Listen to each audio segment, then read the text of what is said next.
Too hot to be doing this damn shit. Welcome to another edition of Making an Impact. I'm your host, as always, Shad Porto, and here we are doing things, talking crime, high-fiving limes, because limes are awesome. It's your one-stop shop for all things Impact Wrestling. My neighbor's going to shoot off more fireworks tonight. I can just fucking feel it. I got so much anxiety at the moment. Like, our fucking street's like a goddamn sound echo. So, like, if like you make, like, the tiniest noise, it's amplified. So every time a fucking firework goes off over the street, it sounds like I'm getting fucking bombed out by the fucking North Koreans. It's stressful. Got the high anxiety. That's a good name for a band album. The Toxic Nuts and their first album, High Anxiety. Toxic Nuts was a joke I made on my morning column for Factory of Sadness. I was gonna say I feel like I don't remember that band name. Well, but then you do throw it a lot. Yeah, I do throw out a lot of nonsense. That's for sure. One of the big winners so far for viewership for our website is the Cleveland Indians name change. So I'm going full bore into it and just pissing off every boomer over 50. But everyone's like, well, why don't we just call them the Spiders like they used to be? I'm like, okay, hang on. We're going to do a column. 3 worst ideas for our names. Cleveland Spiders, Cleveland Barons. Those are terrible. And then the Cleveland Buckeyes. And a Buckeye nut. The nut from a Buckeye tree, the state tree of Ohio, is actually a mildly toxic nut unless it's properly, I think it's steamed or cooked. So I was like, Toxic Nuts, that's your punk band name of the week. I mean, it's not a bad name. Yeah. Were people throwing out using the Buckeyes? Yes, because like they're like, well, why not just name them the Buckeyes like Ohio State? And I'm like, because that name's terrible too. Just because you guys have been in love with this fucking college football team for 20 years, you drunken lushes, doesn't mean it's a good name. It's like seeing a hot chick and finding out her name's Broomhilda. You are not going to sit here and tell me that Broomhilda's a sexy name. Fuck off. No one's buying that book. You can put it back on the shelf. I'm in a mood tonight. It's too hot. I'm too anxious. And like it's like here's the worst part. Like I wanted to get like another 2 articles done tonight just to prep for tomorrow. And I have still like a lot of energy. It's not like I'm beaten down by the heat because I did my morning workouts in the morning. So I wasn't really like too torqued about that. But like I spent like the last 40 minutes just shitting on people on Twitter because I had nothing else to do. Like I couldn't bring myself to write because like I've got the energy, but my brain's all like, we're going to the beach, bitch. See ya. So I'm just kind of sitting there like slapping at the keyboard, making fun of Swisher.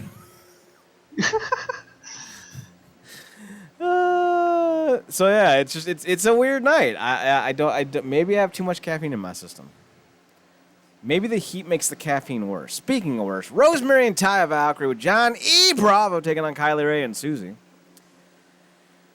I love Rosemary and Taya as a tag team. I will never not love them. Kylie Ray is very talented. I don't want to go and say she's like the Zachary Sabre Jr. of women's wrestling because she ain't that good. But she's pretty fucking good. Very fluid, very stable hips. Her movement when she transitions is flawless. But then you got young Susie, and she's a fucking giant hole of just terrible wrestling. Like, she's afraid. Like, that's how I feel when I watch her wrestle. She's indecisive and afraid. And I get really fucking, hammered home when, I think it was last week when she wrestled, like, in a singles match, or like 2 weeks ago, and she went into the corner on, like, an Irish whip. But she went in so softly, and like she put her arms up, and she kind of just laid into the top turnbuckle pad. I'm just like, there was no intensity in that. Like, you literally just like, no. That's bad. See, that's very bad. And I'm sitting here going, that's not good. She's a phenomenal character, though. Yes. So she has merit. Like, there's a lot of reasons to keep her on the roster, and I think putting her in a tag team match is, like, the best way to get the most out of her, but she's not athletic. She's too timid. She's indecisive. And I think she's very much she's a performer who likes to perform. She's not a performer who likes to compete, if that makes any sense. Yeah. She's all about the pageantry and the presentation, but she doesn't actually like the idea of getting hit. And now, I don't think everyone needs to like the idea of getting hit. I mean, getting hit sucks. But, like, you watch Jordynne Grace, and she's not going to patty cake you. She's just going to pancake you. Yeah. So I would very much like to see Susie stay out of the ring if they're going to continue to use her, or at least bury her in a tag team match. Because she's got flaws as a wrestler. Yeah, she do. Yeah, she really do. Kylie Rae gets the win by making Ty a tap. Yeah. Still think her name Smile to the Finish is terrible, but here we are. Yeah, the thing with Susie is I feel like when she's Sue Young, you don't notice it quite as much, but when it's Susie, she's already acting timid. So I think it amplifies it a little bit. It just doesn't work. I mean, that might be true for some people to not notice it, but I've been saying Sue Young's not a good worker since she's signed. Like, fair. You know, I've been pointing out that Sue Young is not someone you want in a title match because she will not be able to produce in the ring. But like all that like cinematographer, god damn, I'm dumb. All the cinematic stuff they were doing was like right up her alley. She's like Rosemary, only if Rosemary didn't have in-ring talent. Yeah. Chris Bay's angry at the Johnny Swinger for getting himself banned from ringside for the title match at Slammiversary, but Swinger says he's got a plan. Oh, and man's always got a plan. What a plan it was. Oh, I do enjoy the plan. We then go on to the Deaners taking on Reno Schism and Triple XL and TJP and Falaba. Thank goodness we didn't have to deal with the Reno Scum suffering their second loss in a row. Chad would have been a sad boy. He likes his Reno Scum. New tag team name for Reno Scum coming. It's going to be the Toxic Nuts. Oh my God. If they actually named like a move called like the Toxic Nut Drop, and then like, yeah, we heard some dumb podcast. We're like, that's a great name. I'd be like, so excited. If only. The Deaners actually get the win. Yes, over Triple XL because the other two teams just kind of left. Well, I mean, like, I think Falaba had a hot pocket kind of waiting for him, and I think at one point he kind of got sad, and I'm pretty sure Thornstowe had to get another tattoo done before 9, so, you know. Fair. I get it. Luster, he didn't have anything to do. He just went backstage and started slapping the wall for some reason. What are you doing, Luster? I'm slapping the bass. There's no guitar instrument there. Just looks at you. What's an instrument? Everyone just kind of looks at Lester like, never mind. you go back to slapping that wall, big man. TJP's like, you know, you look like such a scoundrel. Can you put TJP rules on my forehead, please, Mr. Tattoo Artist? Because that one time TJP said that the not so tatted up Luster the Legend was unprofessional looking or some nonsense like that. Fucking. They look disgusting or gross or something. It wasn't unkempt, which is funny because TJP's got the worst arm sleeve this side of Randy Orton. They're all bad. I don't think there's a good arm sleeve out there. Backstage, there's a brawl between TJP and Falaba and the Reno Scum. Reno Scum ends up winning, though. I guess you could call it a winning. When they essentially chuck TJP into I thought it was a trash can, but it says into a pile of steel guardrails. I guess I forgot what it was. But they fucking chucked them. They did. I think what you were thinking of was at one point TJP got into a trash can that seemed to have like half a dozen chairs in it for some reason. I know, that's where I put my spare chairs. And Fall Out Bob was just pushing him around into Yeah, that's right. Now I'm starting to remember. But like TJP, granted, he didn't leave the ground that much. He maybe was like maybe 2.5 feet off the ground. But he went like 9 feet wide. Like it was like a monorail, man. I was like, ooh, hoo, hoo, hoo, hoo, hoo, hoo. So we then go backstage. It's Johnny Swinger. He's searching for a disguise. A disguise? I tried. You tried. I tried. So he can secretly accompany Chris Bay to Slammiversary, which I just find funny because why doesn't he just... You're not a big baseball fan, so I ask this question knowing that you may not know the answer. Do you know who Bobby Valentine is? I've heard the name. He's famous for managing the Mets to the World Series back in 2000, I think. Okay. One day, he gets ejected from a baseball game on the major league level, as you tend to do as a manager. Yes. So I'm going to give you a series of things that I'm going to give you 3 options, A, B, or C. You tell me which one you think he did. A, called and filed a complaint with the Better Business Bureau. B, wore a mustache and came back into the dugout. C, hid in the stands and watched with binoculars.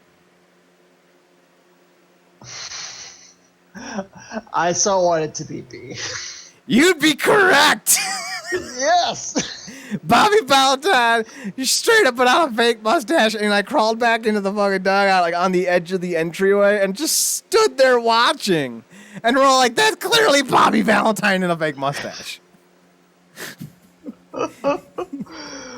That's awesome. Bobby Valentine, fake mustache. This shit happened, people. It's real.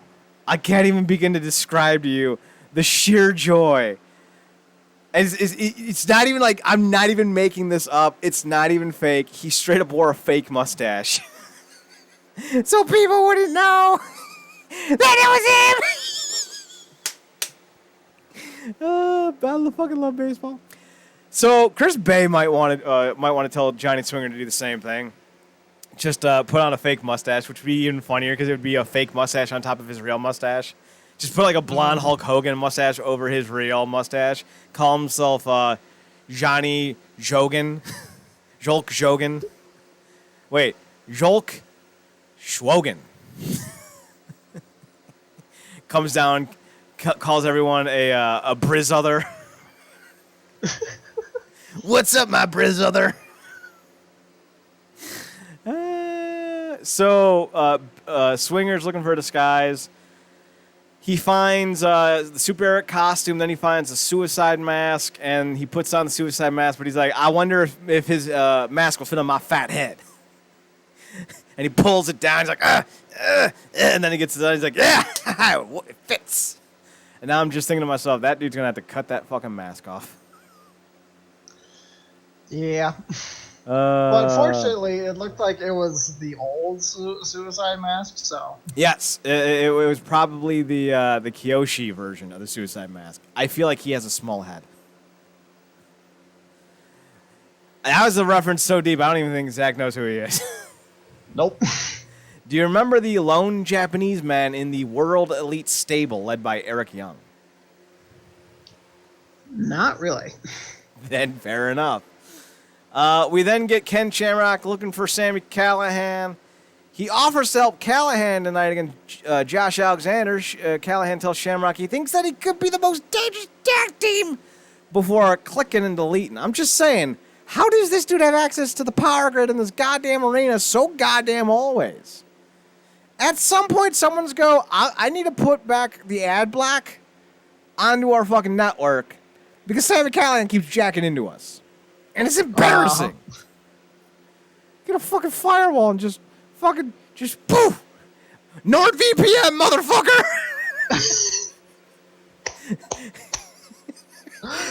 I so want Ethan Page to scream that at Slammiversary. He tries to hit the fucking switch and Ethan Page just screams, NordVPN, motherfucker! That would be awesome. I'm going to tweet that to Ethan Page.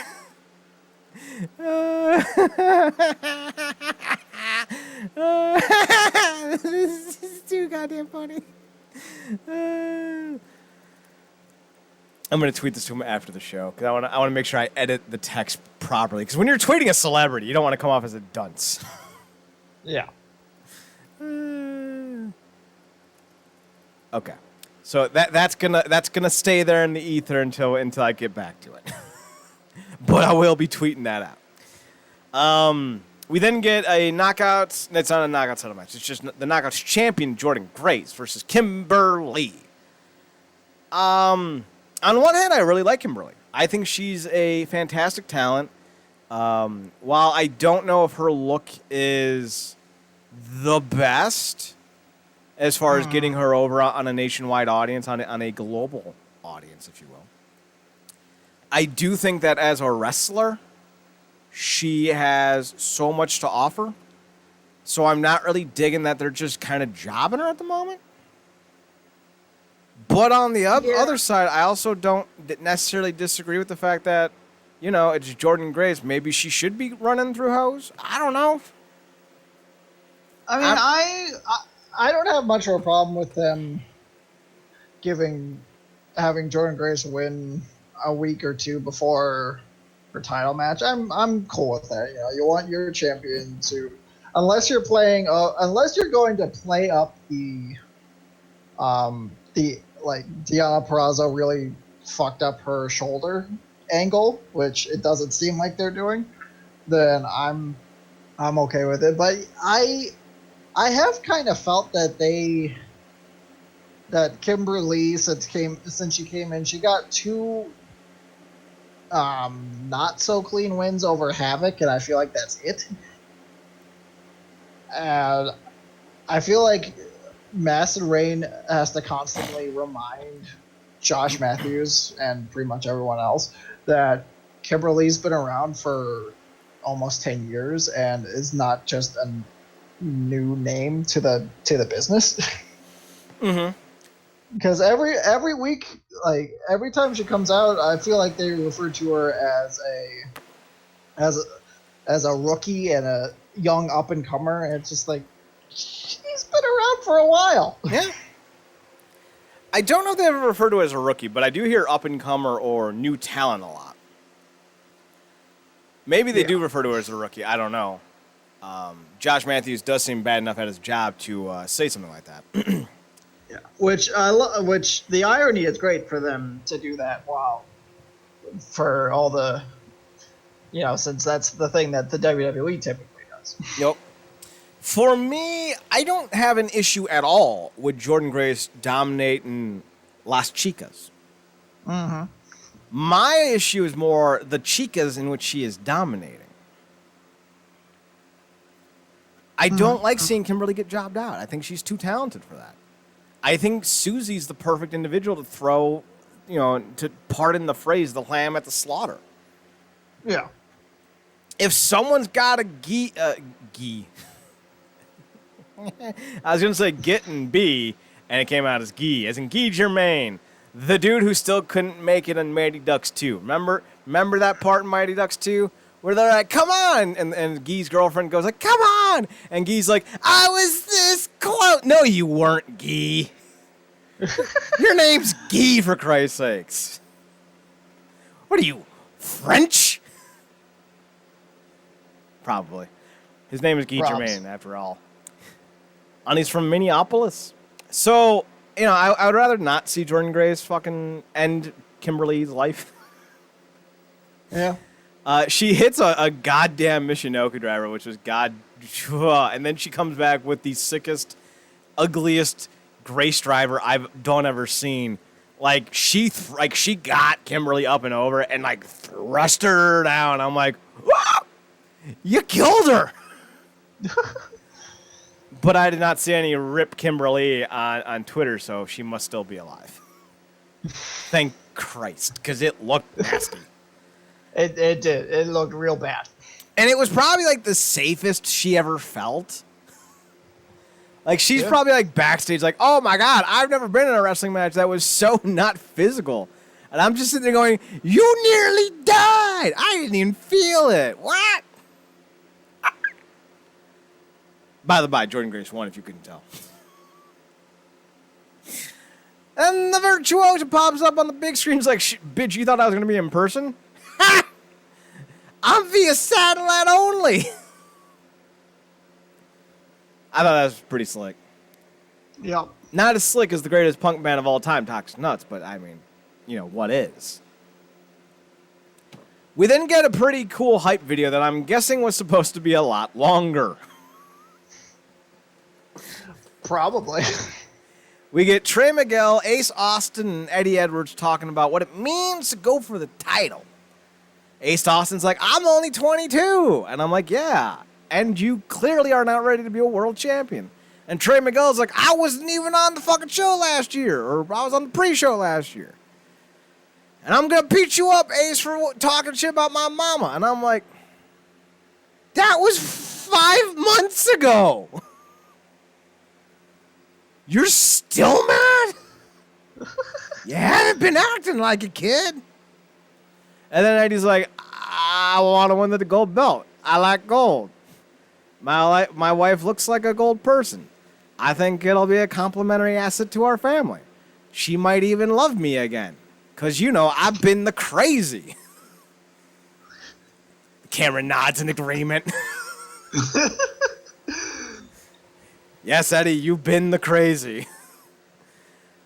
But such the crazy. Clearly, this was not supposed to be just a 7-minute promo. This was easily supposed to be closer to a 15, 14-minute promo that they were going to play next week on the Go Home show.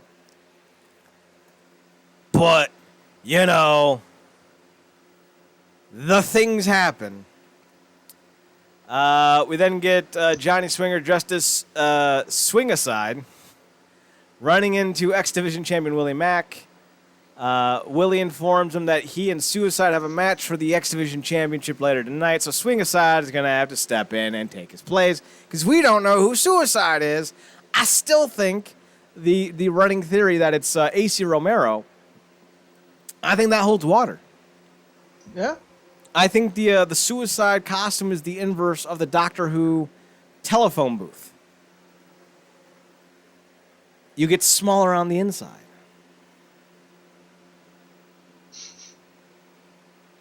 That's some magic shit right there, man. Yes, it is. It's like that Gazelle workout equipment that they used to sell back in the day, with the guys that swing his legs and pumping his arms going, you can do it! Seriously, that's a real thing. Google it. The Gazelle workout equipment. So Madison Rayne is talking to Madison Rayne in a locker room segment. Weird new gimmick she's doing, having a split personality disorder. I do hope she's okay. Tongue-in-cheekness aside, she's doing this bit where she's interviewing, and I'm using quotes on that one, herself, because she's going to make the big announcement that she's going to be in the #1 contender Knockouts Gauntlet Battle Royal for Bound for Glory. Oh, wait, wrong title. The #1 contender Knockouts Gauntlet for Slammiversary. But then Kiera Hogan and Tasha Steelz roll in, and then all of a sudden, Navia, no, you're never gonna get it. No, you're never gonna get it. She rolls in with the Havoc, and they start fighting, and Madison decides to leave her little couch because, well, fuck that noise. Yeah, can't blame her. We then go backstage to the one segment of wrestling that actually had me hanging onto the edge of my seat, and they fucking ended it before we could actually see anything. Hernandez beats some fucking blonde jobber dude with glasses. Oh, that's imposing. Glasses, man. And then Rhino rolls up, and he's like, sup? And Hernandez's like, sup? And Rhino's like, I don't know. You want to snap each other's forearms trying to arm wrestle? And Hernandez's like, that sounds like a fun idea. You know, not a bad way to spend a Tuesday.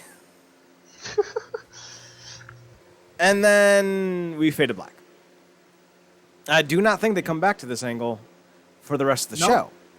Nope. Which means to be continued. Which means if we see this next week, they were sitting there for 7 days waiting to arm wrestle. That's some stupid. We then get Willie Mack taking on Shiny Schwinger as Schwarschweid, and it's apparently for the X Division Championship. Yep. He beat Swinger side pretty easily with the stunner. Oh, hell yeah. So, that was a bad move from him. Segment of the night goes to Tommy Dreamer for 2 straight weeks somehow. Somehow. I don't know how he's doing it. Steroids, maybe. Tommy Dreamer's talking to, I don't know what her name is. Brunette Lauren? I don't know. There's so many female backstage announcers in this company. Gia Miller. What'd you call me? You heard me. So he's backstage with Gia Miller, and he's got a prepared statement to read, and he basically apologizes to Moose in the most heartfelt message this side of Cam Newton when Cam Newton said a woman talking about football, that's funny. So on brand for Tommy Dreamer. He says that he apologizes for to Moose for saying he doesn't have a heart, because if Moose didn't have a heart, Moose would be dead. And I'm just like, that's fair. He also apologized for saying that he's nutless and for saying that no one wanted him in the NFL, and that he called the TNA Director of Authority, which is a nice plug and play because the TNA Director of Authority for a long time used to be Dusty Rhodes, Dreamer's longtime idol. There's been several also. Larry Zbyszko at one point was, and I think Harley Race was like an honorary Director of Authority. Mm-hmm. We would know because Zach and I watched like the first year and a half of TNA pay-per-views, and that was a mistake. Such a mistake. We're gonna go back to it one day. We're gonna pick up right where we left off at the beginning. Oh, gosh. No. Zach's tendering his resignation as we speak. Bye.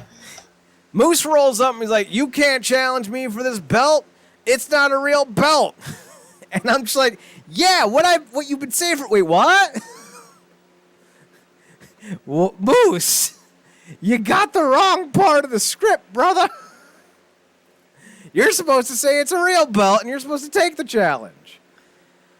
So, Dreamer's like, "Yeah, you don't want to know why it's not a title match? Because TNA doesn't exist." And Dreamer walks away, and I'm just sitting there going, "Okay, this segment fell apart, but I'm totally into Moose versus Dreamer for the TNA World Title. I wonder if Impact's going to make it for the title. They're probably not going to make it for the title." Reads the news. Oh, they're totally making it for the title. So I guess it's unretired.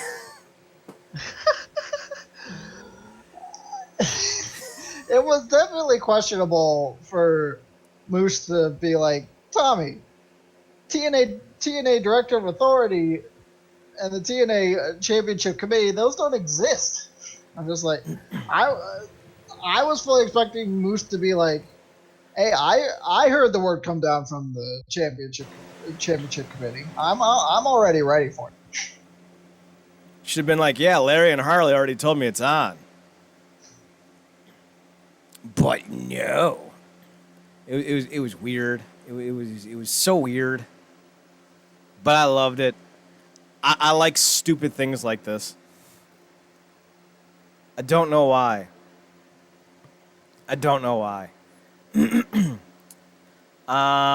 We then go backstage. Oh no, we already covered that.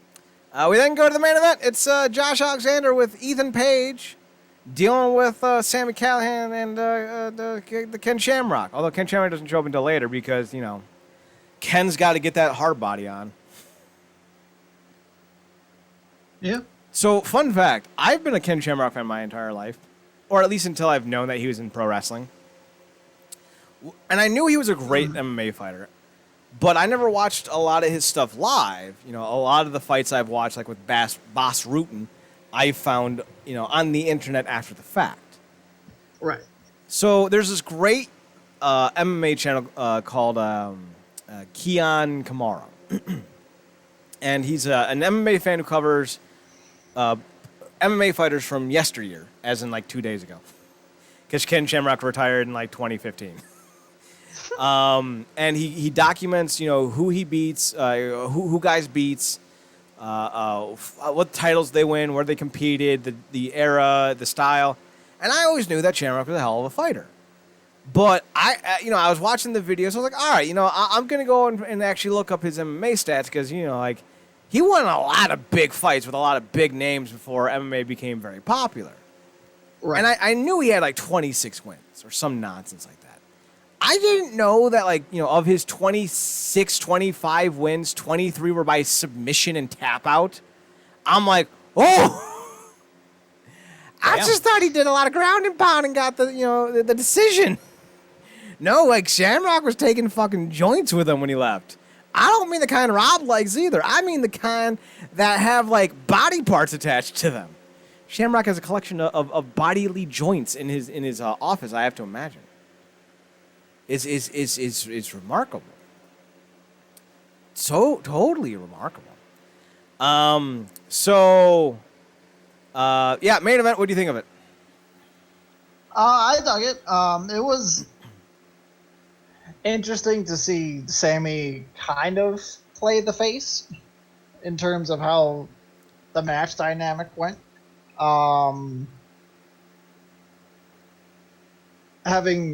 Seeing Ken Shamrock come out and basically just rip Ethan Page's foot off of his leg was fantastic. I enjoyed it. Yeah, and he had that thing on there for a long ass time. Holy shit. Well, you're gonna find this hilarious. Before this episode aired, because obviously this was all taped 3 weeks ago. On Twitter 2 days ago,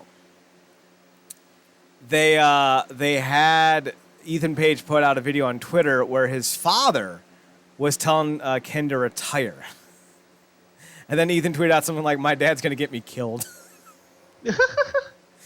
Oh, Ethan, you're a silly goose. So yeah, that's how it ends. We then get another what do you call these stinger trailers? Is that the unofficial official name? Stinger trailers. I'm good with that name. Okay. So we get a stinger trailer for Slammiversary. Same Mr. Bald Man from before, and he's like, "Oh hey, breaking news! Former world champion coming to Slammiversary, and he won't be alone." Apparently, and I'm just reading context clues here, but it seems like there was going to be at least 3 guys coming. I was thinking 2, but I guess I could see 3. Well, at the end, there were 3 shot glasses and 3 different people took. Oh, I thought you didn't realize I was joking. No. Because I thought the 3 was in. I thought the 3 was mentioned. There's gonna be 3 people. Oh, I thought he just said that the former world champion was coming and they wouldn't be alone. Well, I'm reading subtext here because we know the Good Brothers are coming in. Carl Anderson and Luke Gallows, Doc Gallows, whatever you're calling. And Gallows was already on social media. He just posted a tweet or an Instagram photo. I forget which one it was. And he's just chilling out in his backyard somewhere, wearing an Impact Wrestling t-shirt. Oh, and Scott D'Amore on Impact Aftermath did the whole, hey, get me a beer, you guys are some good brothers kind of comments. So I kind of already, I thought that was obvious. Now, my theory is that, it's going to be Mr. Anderson, former world champion, coming in with the Good Brothers as aces and eights. It's entirely possible. Ethan Page was also on Facebook yesterday, and he said that he's going to be fighting someone on July 18th. Oh, yeah? Yeah. Same thing that Heath Slater's saying. Huh. Mm-hmm. No Kurt Angle teases. Although we are now seeing a Japanese flag in the trailer as well. We are. Yes. And we're also seeing all sorts of other people. I think one of them was Nick Aldis at one point. I will run through the 6 matches that we have here in a second. I want to look at this video again. We can pretty much confirm that Eric Young's coming in because why wouldn't he? Yeah, they've been dropping Eric Young pretty hard for 2 or 3 weeks now. Bully Ray just left Ring of Honor. His deal expired. Chris Sabin's working backstage or has worked backstage in the last 6 months with Impact. I don't know if he's still currently with them. And he is medically cleared, so the rumor mill says. So that's a name that's out there. We do see Kurt Angle in the hype package, winning the TNA World Title at Slammiversary 07. Who else do we see? We see Brian Myers. We see. I think that's Swoggle.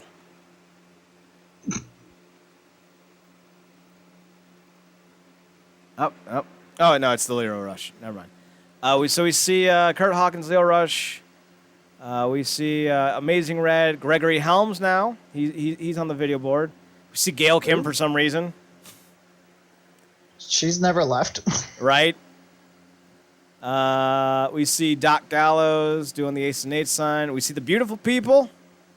No, thank you. We see Carl Anderson. Then we see blurry footage of, I don't know, 2 chicks.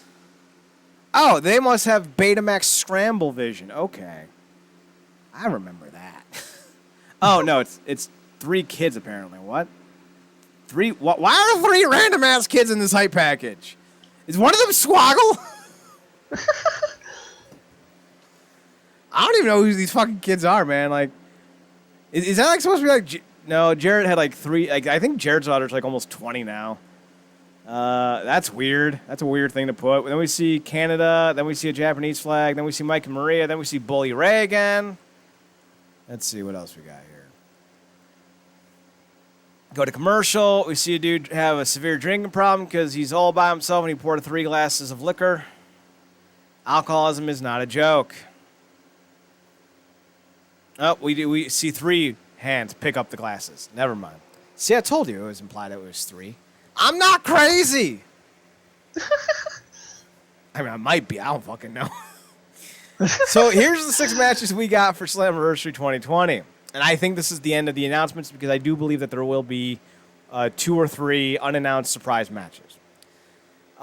We have Ace Austin, Eddie Edwards, and Trey versus TBA, Tiba. The great Tibetan wrestler, Tiba. He's usually never announced until later for some reason. 4-way vacant match for the vacant match. 4-way match for the Vacant Impact World Championship. Then we have the Knockouts Championship. It's going to be Deanna Purrazzo versus Jordan Grace. We then get a singles match for the Impact X Division Championship. Willie Mack versus Chris Bay. A gauntlet match to determine the #1 contender for the Impact Knockouts Championship. Reverse Battle Royal for Slammiversary. Someone needs to name it this like officially so I can have some fun with it because goddamn, 2006 Bound for Glory is still just a delight. Austin Starr wins a fucking bowling trophy. Like, come on. How is that not fantastic? It's Alicia Edwards versus Havoc versus Kira Hogan versus Kimberly versus Kylie Ray versus Navia versus Madison Rain versus Rosemary versus Susie versus Tasha Steelz versus Taya Valkyrie. Damn, there's a lot of names. Then we have the tag team. Lots of names with an O. Tag team match for the Impact Tag Team Championship. Why do I keep wanting to call it the Impact Tag Team X Division Championship? Is something I will never understand. It's the North versus Ken Shamrock and Sami Callihan. Kalu Kalei. We then have the TNA World Heavyweight Championship match officially named because Moses got the C for champion. And Tommy Dreamer's got the bald spot because he's Dreamer. Bald spot. Bald spot. He likes the bald spot and he wants to go home. Is that offensive to bald people? I don't think so. I don't care. Zach, as it stands right now, we got 6 matches, possibly some more. What are you thinking about when you see the card as it is? Do you think we're going to get more matches? Do you want to see us get more matches? Do you want to see us announce the matches? Tell me what you're thinking.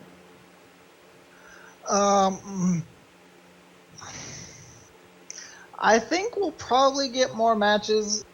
There's still a few names that aren't being used right now. We still got Dez and Wentz of the Rascals.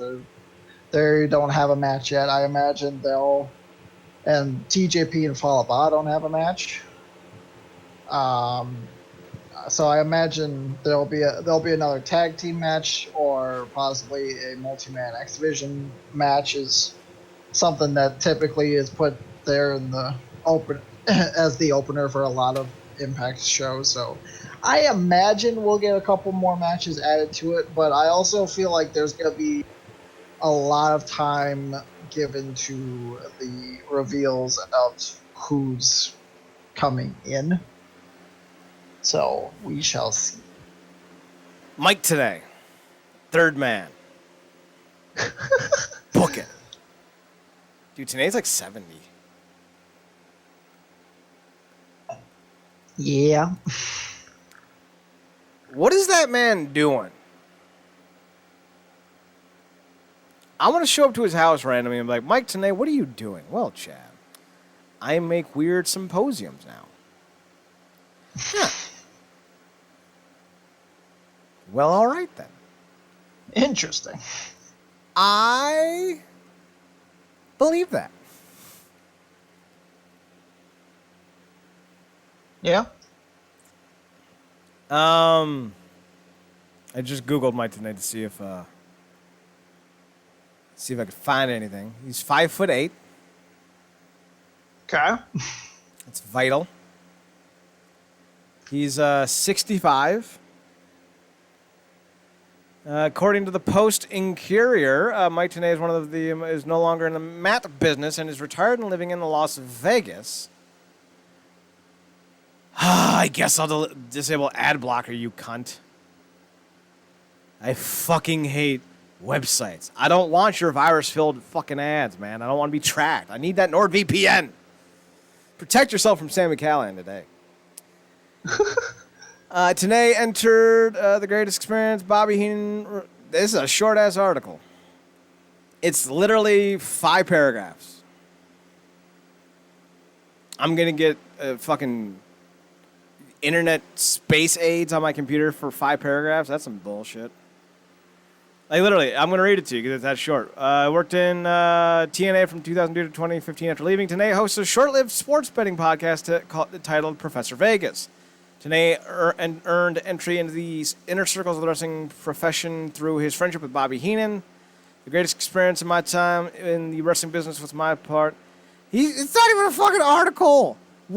Oh my God, he just sourced Tenay's quotes from Sports Illustrated. What a... Mike Mooneyham, you're a cunt. Here I am thinking he actually conducted an interview with the man. Douchebag. So, my prediction, by Maria's posting 5-month post-pregnancy selfies in lingerie or bikini wear or underwear. All I'm going to say is... Mwah! There's a God. Yeah. Because he made Maria Kanellis-Bennett. Mike, you best be staying sober, because that girl, she deserves more. She deserves me. I mean, I'm just kidding. I wouldn't even be able to talk to her.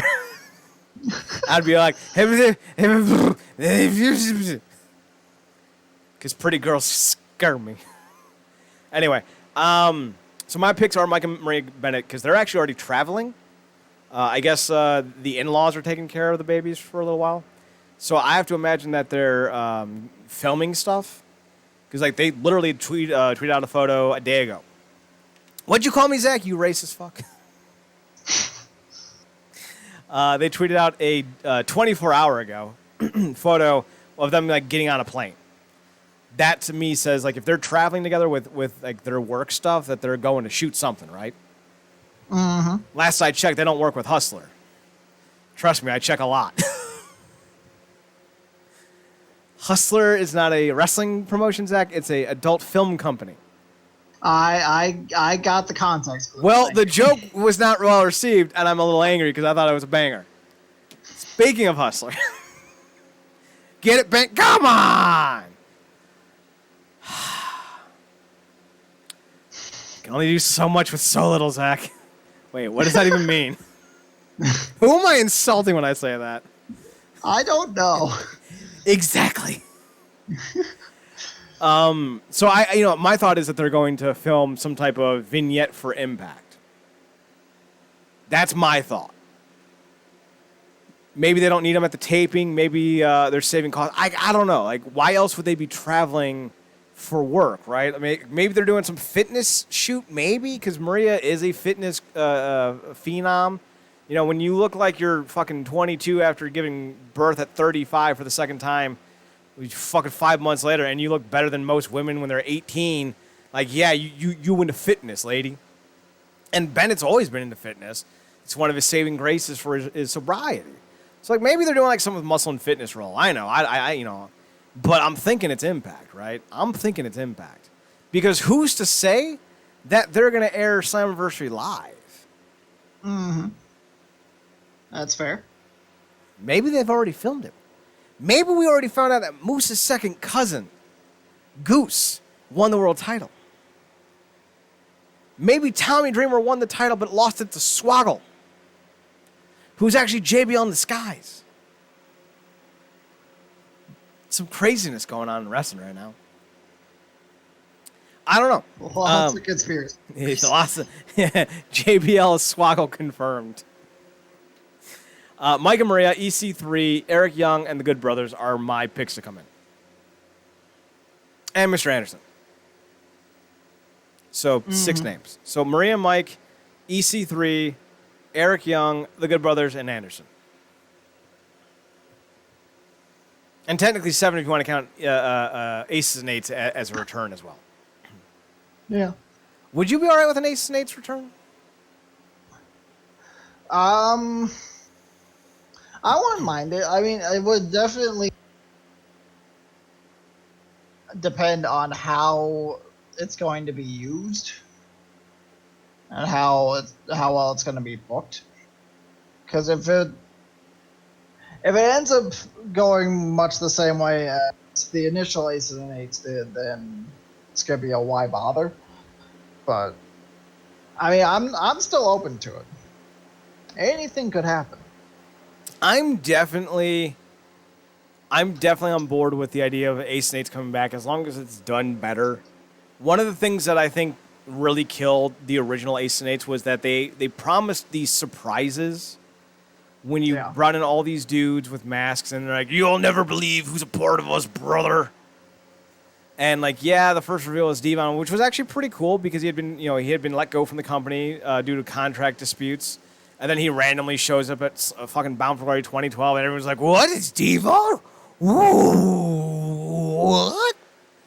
So that was pretty cool. And the Bully Ray reveal was a little telegraphed, but, I was fine with it because it really pissed off the fans in San Antonio. 10,000 people throwing trash is something I'm all right with. Yeah. Mr. Anderson joining I thought was good. But, after that, you had, Nux. You had Doc Gallows, and they lost every goddamn time. And he wasn't even Doc Gallows. He was just Doc. He was the director of Chaos. All right. And then, the real fucking ham hocks were, it was the fucking Garrett Bischoff and Wes Briscoe. Who thought that was an idea? Oh, and Wes Briscoe beats Kurt Angle to get in? Like, what? That is not a good thing. No. I'm not a fan.